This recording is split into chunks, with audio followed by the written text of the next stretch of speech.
Welcome back. This video will walk you through how to set up your group in Hopkins Engage. So your group is where you, as a community partner, will be able to create and share events with the public. So to clarify, there's a difference between setting up an account, as we did in the previous video, and setting up a group. So your account is individual, and each person in your community organization should make their own one. The group that you create here is your community organization's page. So the individual accounts can be linked to this one group, and they can each have different functions within it and different roles.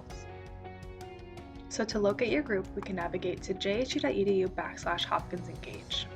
If you have already claimed your account, your group should already be an existing page that Hopkins has created for you.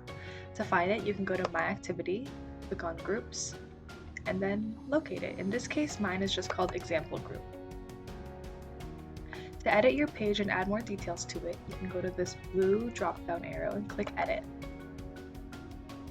We're going to customize our group page by filling out our basic information here, including group name, group type, who the administrator is, and this is the main person of contact, as well as a description. We really recommend you to add a detailed description because this will help people who find your organization and want to get involved in it just to be able to truly understand what your mission is and know that this is an organization they want to be a part of.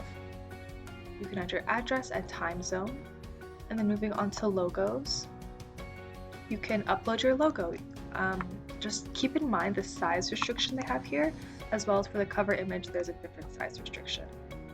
Next, you can scroll through and select causes that reflect the work your organization does. This is super helpful so students and interested people can find your organization and just really understand your work.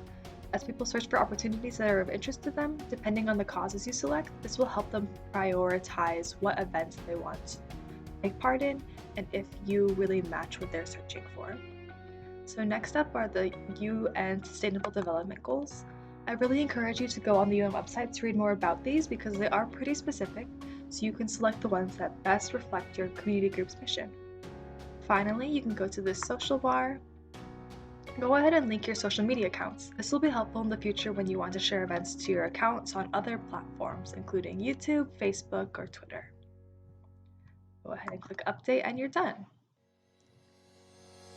From now on, you'll be able to access your group when you go to Manage, and then it just pops up right here, Example Group for me. You'll be able to continue to edit your group at any time if any information happens to change. You can also see how the public views your page, which is a really valuable tool in my opinion, by clicking on View Public Page here. So you can just see, you'll see what they see. Going back to Manage, I think a really valuable tool is this View Tour button for a brief overview of where everything lies on this page. By clicking on it, it shows you where to onboard users, how to add events, adding fundraisers, setting up your bank account if needed, adding a short URL, and just different tips on how to improve your group and customize it further. Keep in mind that all these extra functionalities are optional.